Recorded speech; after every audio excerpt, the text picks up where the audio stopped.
प्रिय छात्रों, मैं doctor RC. Sharma, government girls college Kotputli. आज का जो ये वीडियो होगा हमारा, इस वीडियो में हम राज्याध्यक्ष अर्थात राष्ट्रपति के रूप में राज्य के संदर्भ में और केंद्र के संदर्भ में उसकी क्या भूमिका है, उसे एक रेखा चित्र के माध्यम से समझने का प्रयास करेंगे। राष्ट्रपति जो है वो राष्ट्राध्यक्ष होता है और राष्ट्राध्यक्ष के रूप में देश में 3 प्रकार की शासन व्यवस्था संचालित है। एक तो संघ सरकार, एक राज्य सरकार और एक केंद्र शासित प्रदेशों की सरकार। तो 3 प्रकार की भारत में सरकारें हैं, अर्थात 3 प्रकार का शासन भारत में त्रिस्तरीय शासन व्यवस्था दिखाई देती है, जिसमें संघ शासन, राज्य शासन और संघ अर्थात केंद्र का प्रशासन, केंद्र जिसके संघ शासित प्रदेश कहते हैं, केंद्रीय प्रदेश उसका शासन। अब संघ शासन की अगर हम बात करें तो संघ शासन में संघ का प्रमुख राष्ट्रपति होता है और राष्ट्रपति जब प्रमुख होता है तो राष्ट्रपति संपूर्ण कार्य प्रधानमंत्री की सलाह से करता है और प्रधानमंत्री की नियुक्ति करता है और प्रधानमंत्री की नियुक्ति के पश्चात मंत्रिमंडल की नियुक्ति करता है, वो प्रधानमंत्री की सलाह से करता है और प्रधानमंत्री और मंत्रिमंडल की नियुक्ति के साथ मंत्री परिषद को विकसित किया जाता है। तो यहाँ 3 प्रश्न आ गए, प्रधानमंत्री, मंत्रिमंडल और मंत्रिपरिषद। ये संघ के 3 कार्यकारी अंग हैं जिसे हम एग्जीक्यूटिव कहते हैं, अर्थात कार्यपालिका कहेंगे। अब ये जो कार्यपालिका है संघ की, इसमें प्रधानमंत्री की नियुक्ति राष्ट्रपति बहुमत दल के नेता के रूप में जो व्यक्ति होता है, पार्टी से विजयी होता है, जिसके पास बहुमत होता है, उसे नियुक्त करता है और उसकी सलाह पर मंत्रिमंडल बनाता है। और मंत्रिमंडल और मंत्रिपरिषद में भी थोड़ा सा अंतर है। मंत्री परिषद और मंत्रिमंडल में जिसमें केंद्रीय मंत्री होते हैं, जैसे वित्त मंत्री है, उसके साथ विदेश मंत्री है, गृह मंत्री है, रक्षा मंत्री है, ये जो महत्वपूर्ण पोर्टफोलियो है वो मंत्री परिषद के पार्ट है, मंत्रिमंडल के पार्ट। और मंत्रिमंडल में उपमंत्री और राज्य मंत्री भी शामिल होते हैं, ये इसमें थोड़ा सा अंतर है। तो यहाँ केंद्रीय सरकार के रूप में राष्ट्रपति सर्वोच्च होने के साथ अपने सारे कार्य प्रधानमंत्री के द्वारा किए जाते हैं। तो राष्ट्रपति यहाँ नाम मात्र का है, संवैधानिक प्रधान है, उसकी वास्तविक शक्तियों का प्रयोग प्रधानमंत्री और मंत्रिमंडल के माध्यम से किया जाता है। अब प्रधानमंत्री और मंत्रिमंडल क्या है? ये संसद के अंदर से निर्वाचित और मनोनीत व्यक्ति होते हैं, अर्थात संसद जनता के द्वारा निर्वाचित सदस्यों से बनी हुई जनता की प्रतिनिधि सभा है। और इस प्रतिनिधि सभा के 2 सदन हैं, एक लोकसभा और दूसरा राज्यसभा। लोकसभा जो है वो जनता से सीधे निर्वाचित सदस्यों से बनी होती है और राज्यसभा राज्यों की विधानसभाओं से निर्वाचित सदस्यों से बनी होती है। इसलिए ये अस्थायी चुनाव है और ये स्थायी और सीधा चुनाव है। ये प्रत्यक्ष चुनाव है, ये अप्रत्यक्ष चुनाव है, ये स्थायी सदन है, ये अस्थायी सदन है और दोनों सदन मिलकर संसद कहलाते हैं। और ये निम्न सदन और उच्च सदन। और संसद का जो कार्य है वो एक प्रकार से विधि निर्माण का कार्य है। तो मंत्रिमंडल और प्रधानमंत्री को अगर कोई भी कानून बनाना है, संविधान में संशोधन करना है, तो वो संसद के माध्यम से होगा और संसद के दोनों सदन 2/3 मेजोरिटी से जब किसी विधेयक को पारित करेंगे तब वो मंत्री लोग तो उसमें रखेंगे विधेयक, लोकसभा और राज्यसभा मिलकर उसे पारित करेगी और राष्ट्रपति का हस्ताक्षर होंगे, तब वो कानून बनेगा। तो ये संघीय सरकार और संघीय शासन व्यवस्था, तो ये सरकार का कार्य है, ये शासन व्यवस्था विधि निर्माण का कार्य है। और तीसरा अंग है जो कार्यपालिका, प्रधानमंत्री हो गई, व्यवस्थापिका संसद हो गई और न्यायपालिका अर्थात सर्वोच्च न्यायालय, जिसे उच्चतम न्यायालय भी कहा जाता है, जिसे सुप्रीम कोर्ट ऑफ इंडिया कहा जाता है, वो सर्वोच्च न्यायालय। तो सर्वोच्च न्यायालय के मुख्य न्यायाधीश और अन्य न्यायाधीशों की नियुक्ति का कार्य भी राष्ट्रपति के वारंट से अर्थात राष्ट्रपति के हस्ताक्षर से जारी होता है। इसलिए संघ की कार्यपालिका, व्यवस्थापिका और न्यायपालिका तीनों के अंदर राष्ट्रपति की नाम की अहम भूमिका है, उसके हस्ताक्षर से क्रियान्वित किया जाता है। और भारत में एक ही नागरिकता जैसे है वैसे ही सर्वोच्च न्यायालय अर्थात न्यायिक एकाग्रता भी एक समता भी, न्यायिक एकता का प्रतिबिंब पाया जाता है। उसमें निम्न न्यायालय जिसे हम कहते हैं उच्चतम न्यायालय, ये प्रत्येक राज्य में होते हैं और इन राज्यों के अंदर जो न्यायालय है वो राज्य क्षेत्र के अंतर्गत आते हैं, परंतु इन्हें सर्वोच्च न्यायालय के निर्देश और आदेशों को भी मानना होता है। तो ये संघीय शासन व्यवस्था का ढांचा है हमारा। अब हम बात करते हैं राज्य सरकारें। अब एक राज्य नहीं है, नहीं तो हम राज्य सरकार कहते हैं। और विभिन्न सारे राज्य हैं इसलिए राज्य सरकार है। तो राज्य सरकारों के संचालन में भी राष्ट्रपति का क्या रोल है, इस पर हम इस रेखा चित्र के माध्यम से अध्ययन करते हैं। तो यहाँ हम पाएंगे कि देश में जितने राज्य हैं उन राज्यों में राज्यपाल का एक पद होता है, और राज्यपाल जैसे संघ में राष्ट्रपति का पद होता है वैसे राज्य में राज्यपाल का पद होता है, परंतु राष्ट्रपति निर्वाचित होता है और राज्यपाल मनोनीत होता है, ये अंतर है इसमें। और राज्य का संवैधानिक प्रधान राज्यपाल होता है, इसके साथ राज्य का संवैधानिक प्रधान के साथ साथ ये संघ का प्रतिनिधि भी होता है राज्यपाल। इसलिए राज्यपाल एक और संवैधानिक प्रधान है राज्य का, दूसरी ओर संघ का प्रतिनिधि है राज्य का, और प्रतिनिधि होने के नाते राज्यपाल सीधा राष्ट्रपति से जुड़ा रहता है और राष्ट्रपति के आदेश और निर्देश को राज्य में क्रियान्वित कराने का कार्य भी करता है।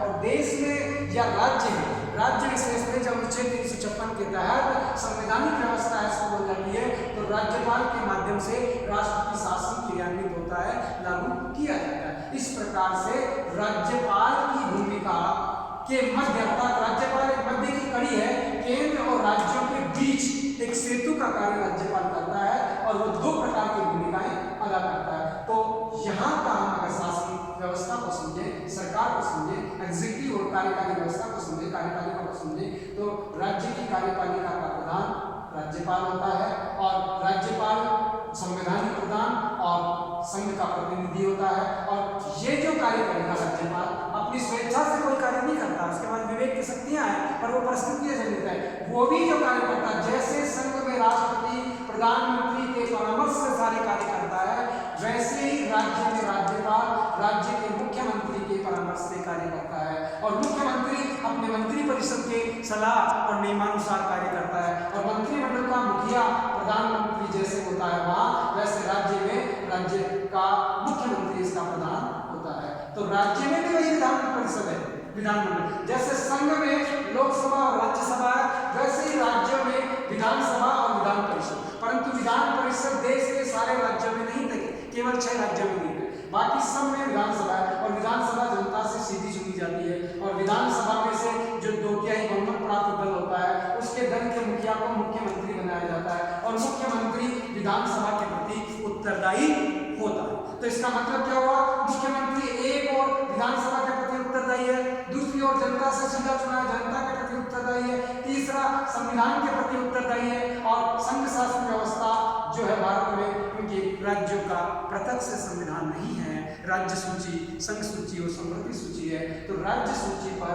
मुख्यमंत्री और वहाँ का विधानमंडल, जिसे विधानसभा और विधान परिषद के रूप में देखते हैं, उसके माध्यम से कानून बनाता है और राज्य स्वायत्तता के अनुसार अपने विधि निर्माण और कार्यों को क्रियान्वित करने का कार्य करता है। आपातकाल में सीधा राष्ट्रपति से जुड़ जाता है राज्य, और आपातकाल के अलावा भी राष्ट्रपति अपने राज्यपाल के माध्यम से राज्यों को कुछ आदेश है, निर्देश है, अन्य चीजें दे सकता है। और उसी के साथ कुछ विधेयक जो है, कुछ जो विधेयक कानून बनाने से पूर्व राष्ट्रपति के परामर्श के लिए राज्यपाल सुरक्षित रख सकता है। इस प्रकार राज्य की कार्यकारी व्यवस्था में भी राष्ट्रपति की भूमिका दिखाई देती। तीसरी ओर अगर हम देखें, संघ शासित प्रदेश, अर्थात एक ओर तो राज्य है और दूसरी ओर केंद्र प्रशासित प्रदेश है।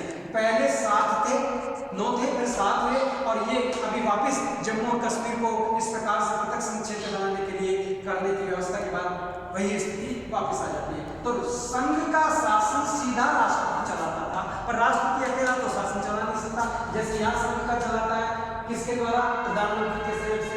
ऐसे ही भारत में राज्याध्यक्ष के रूप में राज्य का अध्यक्ष भी राष्ट्रपति है, तो संघ का अध्यक्ष भी राष्ट्रपति है। तो यहाँ जो है संघ शासित प्रदेशों का अध्यक्ष भी राष्ट्रपति है, तो राष्ट्रपति पूरे राष्ट्र का अध्यक्ष है, इसलिए इसे राष्ट्राध्यक्ष कहा जाता है। तो संघ शासित प्रदेश जो है उनमें उपराज्यपाल, देखिए जहां सरकारें हैं, राज्य सरकारें, वहां तो राज्यपाल होगा, और जहां संघ का प्रदेश है वहां उपराज्यपाल होगा, चाहे वो अर्ध संघ है चाहे वो राज्य है। जैसे दिल्ली है, दिल्ली में संघ का क्षेत्र है परंतु राजधानी बना दी और राजधानी से दिल्ली को राज्य बना दिया गया। राज्य बनने के बाद भी वहां राज्यपाल नहीं, उपराज्यपाल नजदीक संघ है, तो उपराज्यपाल होता है। और वो उपराज्यपाल वहां की कार्यपालिका, जिसमें मुख्यमंत्री वही स्थिति रखता है, उस मुख्यमंत्री और कार्यपालिका के सहयोग से कार्य करता है।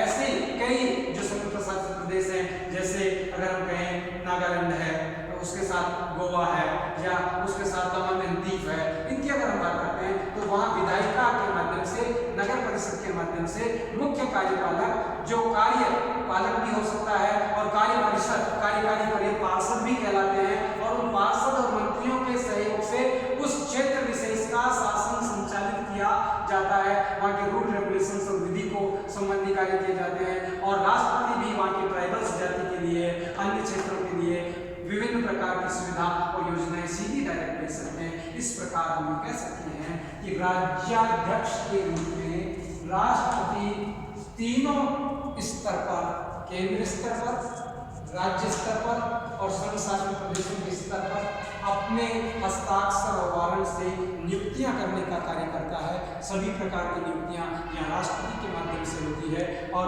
नियुक्ति का जब कार्य होता है तो शासन और सरकार चलाने की बात रहती है, और सरकार चलाने वाला व्यक्ति जिसे वो नियुक्त करता है वो उससे सलाह ले सकता है, उससे सूचनाएं प्राप्त कर सकता है, उसे निर्देश दे सकता है, उसे आदेश दे सकता है। इस प्रकार से राज्याध्यक्ष के रूप में भारत के राष्ट्रपति की भूमिका दिखाई देती है।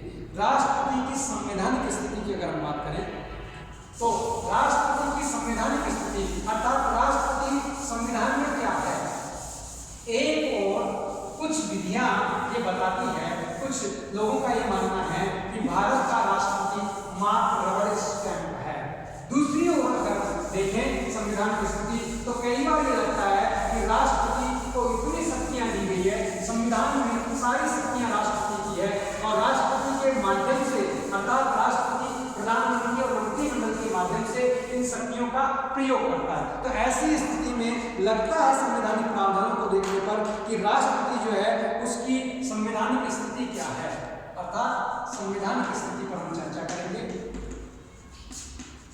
संवैधानिक स्थिति अर्थात संविधान में राष्ट्रपति को क्या माना गया है, क्या बनाया गया है। इसके संदर्भ में अगर हम देखें तो भारतीय संविधान में राष्ट्रपति का जो पद है वो शक्तिशाली बनाया गया। जितनी धाराएं हम देखते हैं अनुच्छेद 57 से 52 से लेकर के सारी धाराओं में कहा गया राष्ट्रपति जो है संघ का प्रधान होता है, राष्ट्रपति की ये शक्तियां हैं, राष्ट्रपति की ये कार्य, तो सारी शक्तियों का अगर हम पर्याप्त एनालिसिस करें तो हम ये पाएंगे कि भारतीय संविधान में जो राष्ट्रपति है उसे पर्याप्त शक्तियां दी गई है, उसे शक्तिशाली बनाया गया है।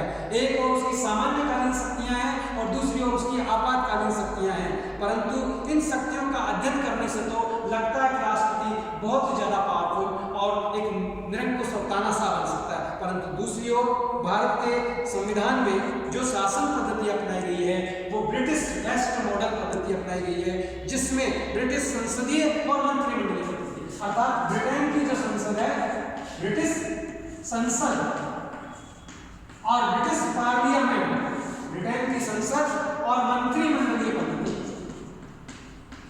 ये पद्धति हमारे संविधान निर्माताओं ने स्वीकार की है। तो प्रश्न आया कि ब्रिटेन की संसद जो है वो सर्वोच्च है, सर्वेसर्वा है, तो वहां तक कहा जाता है कि ब्रिटिश संसद स्त्री को पुरुष और पुरुष को स्त्री नहीं बना सकती, बाकी सभी प्रकार के कानून पास कर सकती है।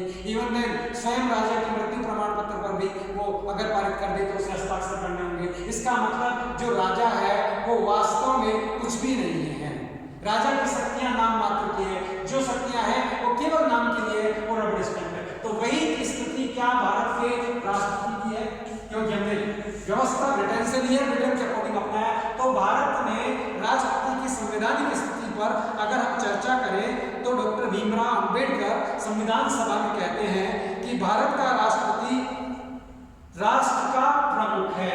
पहली चीज क्या कह रहा है, राष्ट्र प्रमुख है, परंतु वह शासन नहीं करता है, कार्यपालिका के सहयोग से राष्ट्रपति शासन करेगा, अर्थात राष्ट्र का प्रतीक है।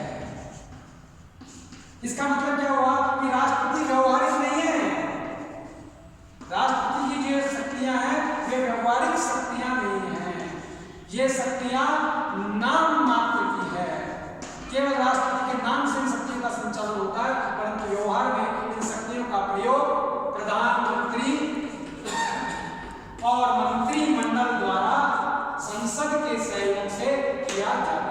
इसका मतलब भारत का राष्ट्रपति संवैधानिक प्रधान है, राष्ट्र का प्रमुख है, राष्ट्र का प्रतीक है, उसकी स्थिति सामान्य है, उसकी स्थिति तानाशाही जैसी नहीं हो सकती है।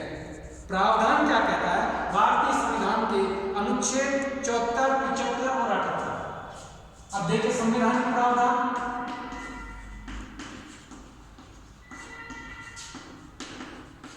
राष्ट्रपति की स्थिति को स्पष्ट करने के लिए भारतीय संविधान के ये 3 अनुच्छेद, अनुच्छेद 74,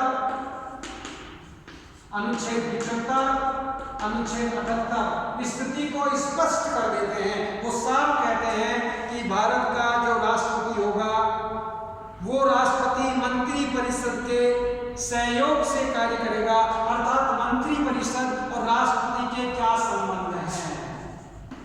मंत्री परिषद और राष्ट्रपति के संबंध जो है वो ये अनुच्छेद स्पष्ट करता है।